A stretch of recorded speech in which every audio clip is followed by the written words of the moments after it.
Bismillahirrahmanirrahim. Wasani idghamun bi sittatin atat bi yarmaluna indahum qad sabatat lakinnaha qismani qismun yudghama fihi bi gunnatin biyan mu'alima. Wasani dan nomor kedua dari hukum nun sukun atau tanwin idghamun yaitu idgham bisittatin atat, yang mana idgham itu datang dengan 6 huruf. Yang 6 huruf itu fi yarmaluna terhimpun dalam lafaz yarmaluna, ya, ro, mim, lam, waw, nun, 6. Indahum menurut para ulama ahli qiraah qad sabatat, yang sungguh telah diletakkan ke-6 huruf tersebut. Jadi nomor kedua dari hukum nun sukun atau tanwin adalah bernama idgham. Mana idgham itu jumlah hurufnya ada 6 yang terhimpun dalam lafaz yarmaluna. Jika disebutkan satu persatu, maka huruf-huruf tersebut adalah yang pertama ya, kedua ro, yang ketiga mim, keempat lam, kelima waw, dan terakhir yang keenam nun. Yarmaluna. Pembahasannya sebagai berikut. Asani min ahkamin nunin wa tanwini al-idgham. Ini pembahasan kedua dari hukum nun sukun dan tanwin itu adalah idgham. Yang mana idgham pun secara definisi itu terbagi menjadi dua. Ada yang secara bahasa, ada juga yang secara istilah. Lalu apa idgham menurut bahasa? Wahwa lughatan idkhalu syai'i fi syai'i. Secara bahasa, idgham itu adalah memasukkan satu perkara pada perkara yang lain. Kita contohkan seperti kita memasukkan jari ke dalam cincin misalnya, ya. Nah, itu ke dalam lubang cincin, itu disebut idgham secara bahasa. Atau kita masukkan jari ke dalam lubang hidung, yang biasa kita kenal dengan ngupil, ya. Itu juga idgham secara bahasa, dan contoh-contoh yang lain, ya. Jadi setiap memasukkan sesuatu pada sesuatu yang lain itu adalah idgham menurut bahasa. Lalu dipakai dalam istilah atau ilmu qiraah adalah idgham secara istilah. Apa yang dimaksud dengan idgham secara istilah? Wastilahan iltiqa'u harfin sakinin bi harfin mutaharrikin bihaitsu yasirani harfan wahidan musyaddadan.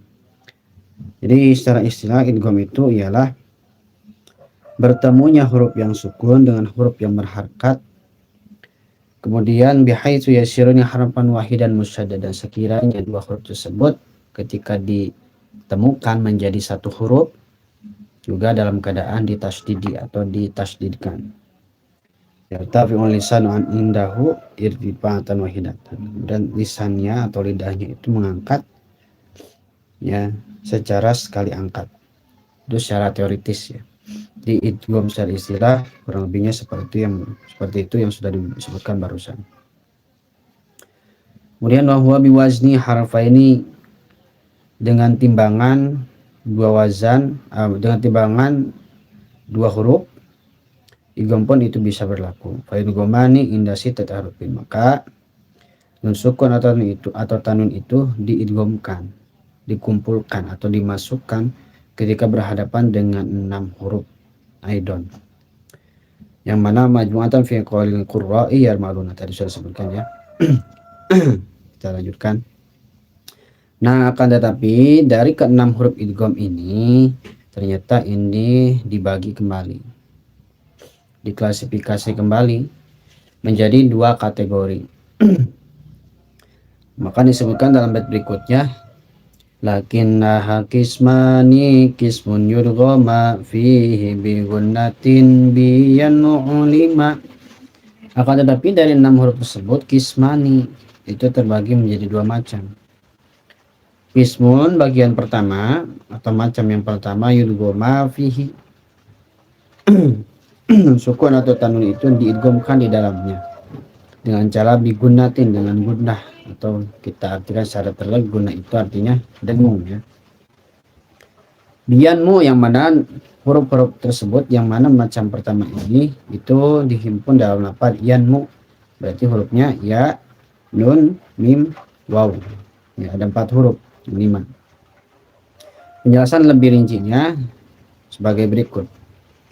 Asyartu ila annal ahrufa sittata allati tudwamu indaha an-nunu sakinatu wa tanwinu ala qismaini.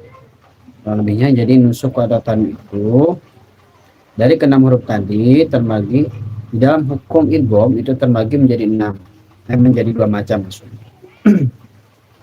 Ismun yajibu idghamuha fihi mal gunnati. Yang pertama, wajib untuk mengidghamkan nun sukun atau tanwin ketika berhadapan dengan huruf-huruf ini atau bagian yang pertama ini. Yang mana diidghamkannya ma'al gunnati, harus disertai gunnah. Bahwa arba'atu hurufin, dan huruf tersebut itu terhimpun dalam 4 huruf. Ta'lamu min hurufi yanmu, yang kita ketahui dari huruf-huruf lafaz yanmu. Huruf tersebut tadi yang saya sebutkan ya, nun, mim, waw. Nah, namun akan tetapi hadza inda ghairi khulafin an hamzata. Ini menurut ulama ahli qiraat selain ulama khalaf yang diterima dari Hamzah. Karena menurut ulama khalaf wa indahu al-idghamu bi gunatin fi harfaini, kata ulama khalaf itu huruf idgham bi gunah hanya 2, yaitu wa huma an-nun wa mim. Nun sukun nun maksudnya dan mim saja. Jadi itu. Jadi menurut ulama khalaf idgham bi gunah itu hanya 2 hurufnya, yaitu nun dan mim. Sedangkan selain dari itu maka ulama qiraat sepakat bahwa idgham bi gunah itu ada 4 hurufnya, yaitu ya, nun, mim. Nah, sekarang kita masuk ke dalam contoh idgham bi gunah ya. Pamisal idghamuhuma fil ya. Contoh idgham bi gunah sukun atau tanwin berhadapan dengan ya. Contohnya seperti may yaqulu. May yaqulu. Ini sukun berhadapan dengan ya. Kemudian contoh yang lain wa baruqun yaj'aluna, tanwin atau dhammatain berhadapan dengan ya. Wa baruqun yaj'aluna, itu contoh nun atau tanwin berhadapan dengan ya. Kemudian contoh huruf yang kedua yaitu nun sukun atau tanwin berhadapan dengan nun. Di sini disebutkan wa misaluhu min nurin, nun sukun berhadapan dengan nun. Yauma idzin na'imah, tanwin berhadapan dengan nun. Jadi contoh dari nun. Kemudian wa misaluhu fil mim, contoh dari huruf mim ya, nun sukun atau tanwin berhadapan dengan mim. Contohnya mim mana'a, man mana'a, harusnya man mana'a. Berhubung ini adalah hukum idgham maka harus diidghamkan. Jadinya mim mana'a. Kemudian masalam ma, ini fathatain atau tanwin berhadapan dengan ini. Kemudian contoh yang berikutnya wa misaluhu fil wawi, contoh nun sukun atau tanwin berhadapan dengan waw. Contohnya mim wal, nun sukun berhadapan dengan waw. Contoh yang lain isyawatun walahum, tanwin berhadapan dengan waw. Nah, kemudian dijelaskan di sini bahwa wajibul idgham min fi dzalika yu'lamu min al-asli. Cara mengidghamkan atau aspek mengidghamkan dalam contoh-contoh tersebut itu diketahui dari kitab asal. Jadi memang penjelasan dari mulai awalnya dicantumkan atau dicetuskan kitab ini bahwa yang demikian itu dibaca seperti itu. Ya, artinya tetap hukumnya itu adalah idgham. Tsumma alam anna nuna la tudghamu fi hadhihi al-hurufi illa idza kharajat tarifatan. Berikutnya bahwasanya nun itu jangan idghamkan di dalam huruf-huruf ini kecuali adanya itu di ujung. Nah, artinya begini, dalam contoh-contoh yang sudah disebutkan tadi itu semua kan nunnya atau tanwinnya itu kan berada di ujung kata atau ujung kalimat. Nah, akan tetapi ada pengecualian bagaimana ketika ada nun sukun atau tanwin itu adanya lebih spesifik ke nunnya ya. Ketika ada nun nun sukun yang adanya itu di tengah kalimat bukan di ujung. Maka apa dijelasan di dalam bait berikutnya? Illa idza kana bi kalimatin fal. Kita baca dulu ya. Illa idza kana bi kalimatin fala tudghim ka dunya thumma sinwanin tala. Illa idza kana bi kalimatin fala tudghim ka dunya thumma sinwanin tala. Illa idza kana, kecuali apabila ada nun sukun bi kalimatin itu berada dalam satu kalimat. Fala tudghim, maka jangan kita idghamkan. Contohnya seperti kadunya summa sinwanin, terus terdapat dunia dan sinwan tala, yang mana keduanya ini saling berkaitan. Atau tala baca langkau dengan contoh-contoh tersebut. Penjelasannya sebagai berikut. Illa idza kana al-mudghamu wal mudghamu fihi fi kalimatin wahidatin, kecuali apabila ada kalimah yang diidghamkan dengan sesuatu yang diidghamkan, yakni nun sukun atau tanwinnya, fi kalimatin wahidatin, itu berada dalam satu kalimat, maka fala tudghim, jangan engkau idghamkan, bal yajibu al-izharu, akan tapi hukumnya wajib mengizharkan. Contoh dari lapan yang tadi yang sudah disebutkan di dalam bait, dunya sinwan itu jangan dibaca dunya, atau contoh berikutnya siwan. Walaupun di situ terdapat nun sukun kemudian berhadapan dengan huruf idgham. Yang pertama kita lihat tadi dunya, nun sukun berhadapan dengan ya. Nah, itu kan harusnya idgham, akan tapi jangan dibaca idgham, tetap dunya, dibaca izhar. Begitupun sinwan, nun sukun berhadapan dengan waw, walaupun waw di situ adalah salah satu huruf idgham yang mana sebelumnya itu terdapat nun sukun, tetap tidak dibaca idgham, akan tapi wajib untuk diizharkan. Jadi sinwan tidak dibaca siwan, begitu. Apa demikian?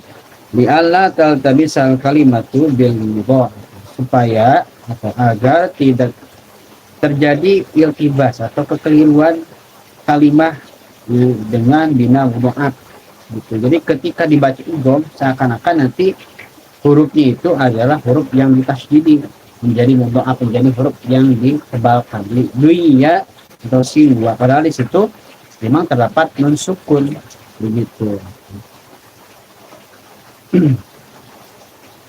Nah, contoh yang lain ada juga seperti lapan hinwan ya, hinwan, unwan, itu juga sama, tidak dibaca idgham, padahal itu tetap diizharkan.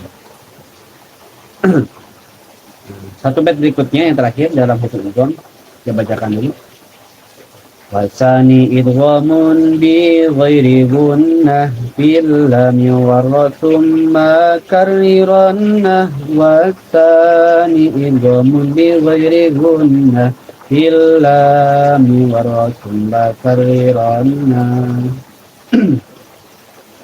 Wasani, nomor kedua dari hukum idgham, idghamun yaitu idgham bi ghairi gunnatin, tanpa menggunakan gunnah, tanpa didengungkan ya.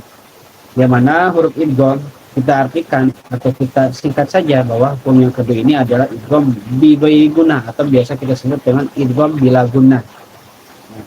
Idgham bila gunnah itu fil lam war, terjadi di dalam satu huruf lam, yang kedua huruf ra. Jadi singkatnya bahwa huruf idgham bila gunnah itu ada dua. Yang pertama ro, atau yang pertama lam, yang kedua ro. Cuma kalian. Penjelasannya sebagai berikut.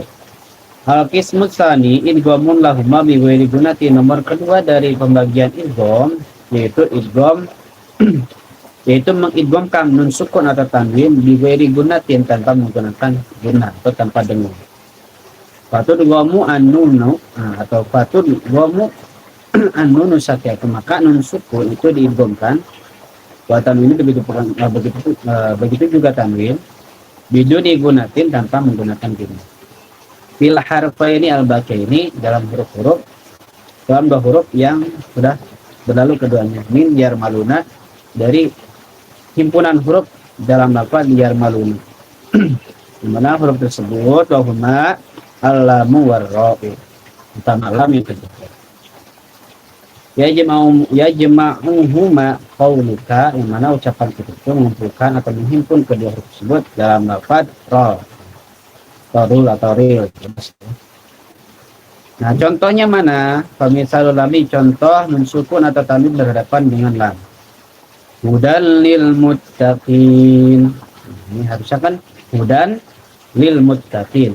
Fathatain berhadapan dengan lam. Namun di sini tidak dibaca hudan.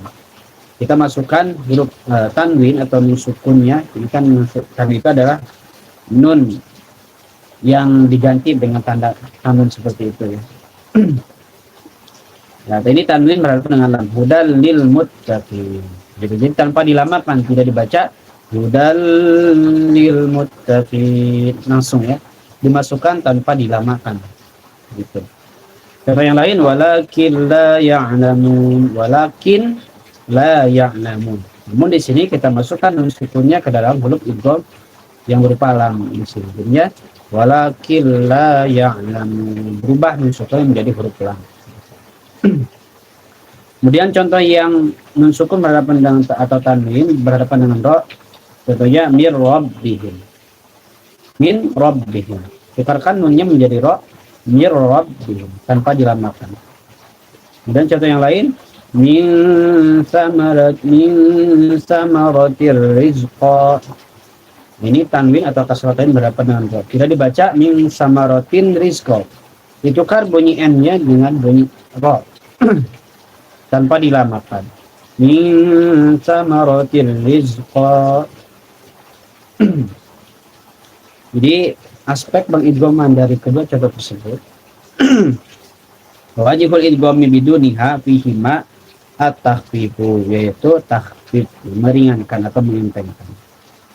Idbi baqaiha sakulun, karena selain daripada lam dan ro itu berat. Seperti yang ada pada idgham biguna itu kan berat mengidghamkannya. Kalau di sini cenderung lebih ringan, takhfif. Jadi itu ya kurang lebih pembahasan terkait idgham. Jadi kesimpulannya bahwa hukum nun sukun atau tanwin yang kedua itu adalah idgham, di mana secara keseluruhan idgham itu terdapat 6 huruf yang terhimpun dalam lafaz yarmaluna. Hurufnya adalah ya, ro, mim, lam, waw, nun. Kemudian 6 huruf tersebut dibagi dua. Yang pertama ada yang dihukumi dengan idgham biguna, yang mana hurufnya ada 4, yaitu ya, nun, mim, waw. Kemudian misalnya yang kedua yaitu idgham bila guna, hurufnya ada 2, yaitu lam, ro. Apa bedanya idgham biguna dengan idgham bila guna? Jika idgham biguna itu memasukkan bunyi nun atau tanwin, yakni menukarkan ya dengan huruf idgham dengan dilamakan atau digunakan ya, atau didengungkan. Sebaliknya jika idgham bila guna memasukkan bunyi nun sukun atau tanwin ke dalam huruf idgham tanpa dilamakan atau tanpa didengungkan. Kalau seperti itu, maaf atas kekurangannya. Assalamualaikum warahmatullahi wabarakatuh.